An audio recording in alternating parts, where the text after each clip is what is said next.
Hampir semua orang pernah mendengar tentang karma. Namun, karma bukanlah tentang dosa dan pahala seperti yang dipikirkan banyak orang, ini lebih seperti hukum sebab dan akibat. Karma adalah hasil dari niat dan tindakanmu di masa lalu.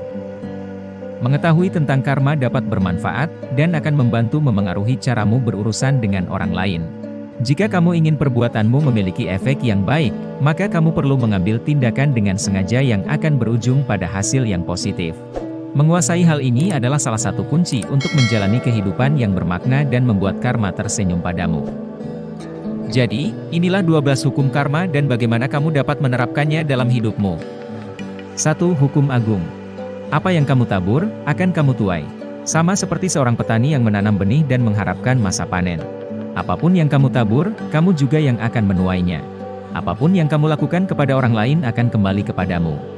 Saat kamu memilih untuk memperlakukan orang dengan baik, kamu akan menyadari kalau mereka membalas perbuatanmu dan berperilaku lebih baik kepadamu. Namun hal ini membutuhkan waktu, seperti benih yang membutuhkan waktu untuk tumbuh. Kata-kata dan tindakanmu pada orang lain akan kamu panen pada akhirnya. Kebaikan yang mungkin kembali padamu bisa juga dalam bentuk cinta, uang, kebahagiaan, atau rasa damai. Oleh karena itu, kamu harus bersikap baik kepada semua orang. Ingat, tindakanmu akan selalu kembali kepadamu.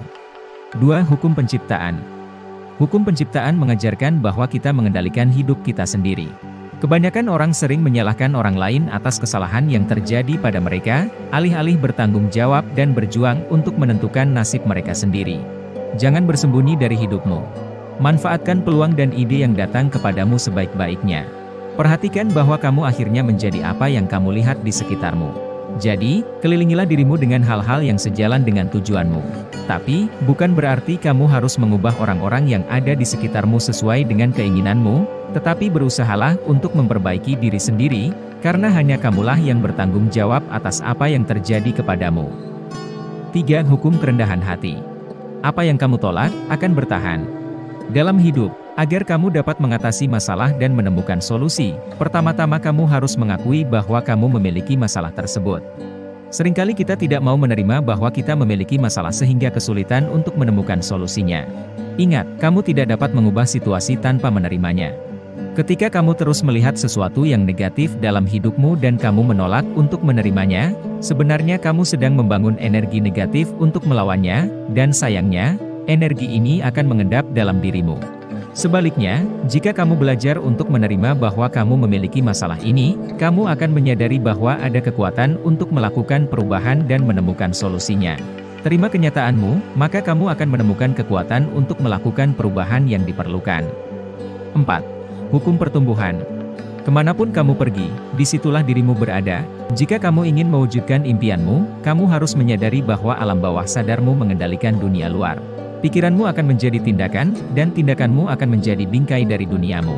Untuk mengubah dunia, kamu harus mengubah struktur intinya, yaitu pikiranmu. Menyimpan pikiran negatif akan membuat duniamu negatif, sedangkan berpikir positif akan membuat duniamu menjadi positif.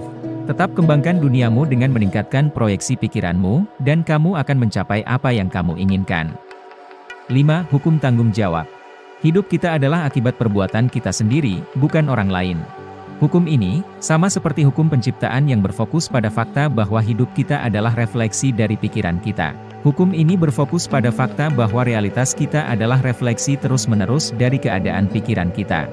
Ketika kamu mengalami kekacauan di hidupmu, kamu harus mengambil tanggung jawab atas situasi yang kamu hadapi. Mulailah untuk mengambil langkah mengatasi hal ini dengan meluangkan waktu untuk refleksi batin dan mengejar kedamaian. Ketika kamu bertanggung jawab atas semua tindakan dan pikiranmu, kamu memiliki kendali yang diperlukan untuk mendorongmu menjadi lebih baik. 6. Hukum koneksi. Semua yang kamu lakukan saling terhubung. Masa lalu, sekarang, dan masa depan semuanya terhubung. Masa lalu dan masa sekarangmu memiliki pengaruh yang besar atas masa depanmu. Kamu harus menyadari bahwa tidak ada satu langkah yang tiba-tiba membawamu ke masa depan impianmu.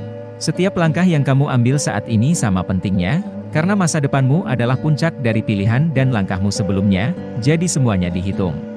Oleh karena ini, berusahalah untuk mengambil langkah-langkah yang konsisten dengan tujuanmu, hanya dengan cara itu kamu bisa sampai ke sana. 7. Hukum fokus. Kamu tidak bisa memikirkan dua hal yang sama pada saat yang sama. Dalam pencarianmu untuk mengembangkan diri, sangat penting bagimu untuk berkonsentrasi pada hal yang benar-benar penting. Hukum fokus membantumu menempatkan perhatianmu pada nilai-nilai yang akan membantumu mencapai apa yang kamu cari. Fokus pada emosi, perkembangan, dan tujuan positif akan membuatmu tidak punya waktu pada hal-hal negatif. Ketika kamu mengalami keadaan yang tidak menyenangkan, cobalah untuk melihat sisi baiknya. Ini mungkin sulit untuk dilakukan, tetapi ketika kamu membentuk kebiasaan mengambil pelajaran dari peristiwa negatif, kamu akan belajar dari pengalaman ini dan menjadi lebih baik. Dalam prosesmu, sangat penting bagimu untuk berkonsentrasi pada hal-hal yang benar-benar penting.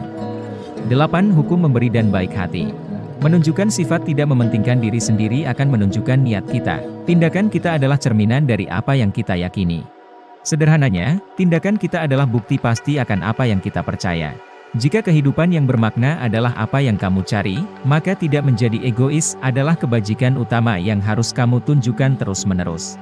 Ketika ini menjadi kebiasaanmu, itu adalah bukti bahwa kamu telah mencapai suatu bentuk pertumbuhan, karena orang yang benar-benar dewasa menjalani hidup tanpa pamrih, dan selalu siap memberi dan membantu orang lain. 9. Hukum kehadiran. Seseorang tidak bisa ada di hari ini jika mereka selalu melihat ke masa lalu atau masa depan. Hukum ini sedikit terlihat rumit karena memperlihatkan bahwa masa lalu dan masa depan tidak penting, seperti bertentangan dengan hukum ke-6. Tapi bukan itu masalahnya. Mari kita lihat seperti ini, sebagai manusia, kita sering memiliki kecenderungan untuk terjebak dalam pencapaian atau kegagalan di masa lalu. Dan terkadang, hidup dalam mimpi masa depan justru menghalangi kita untuk melihat potensi pada saat ini. Kita cenderung lupa bahwa saat ini jauh lebih penting daripada masa lalu dan masa depan. Langkah-langkah saat ini jauh lebih penting daripada kenangan masa lalu atau impian masa depan.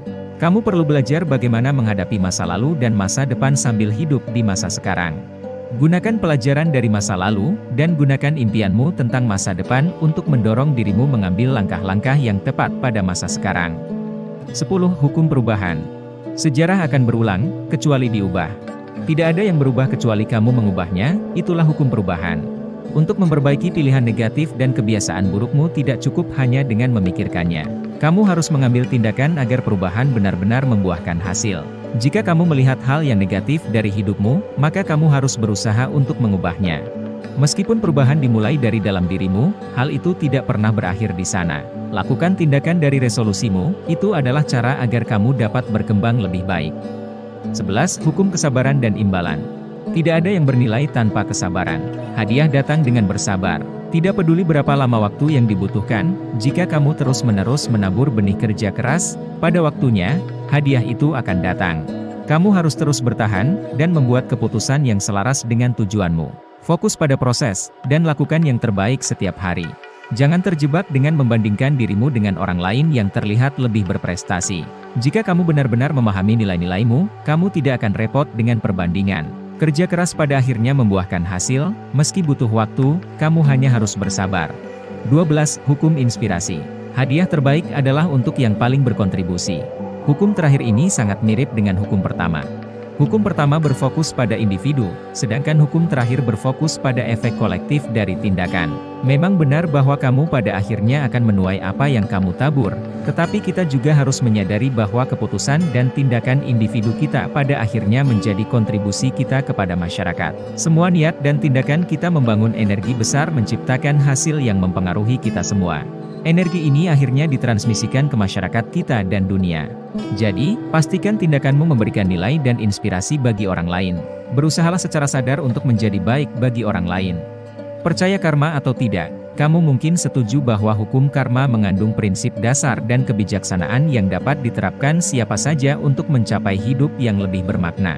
Untuk menjalani kehidupan yang kamu inginkan, menguasai 12 hukum karma ini akan sangat berguna untuk mencapainya. Bagaimana menurutmu? Apakah kamu percaya karma?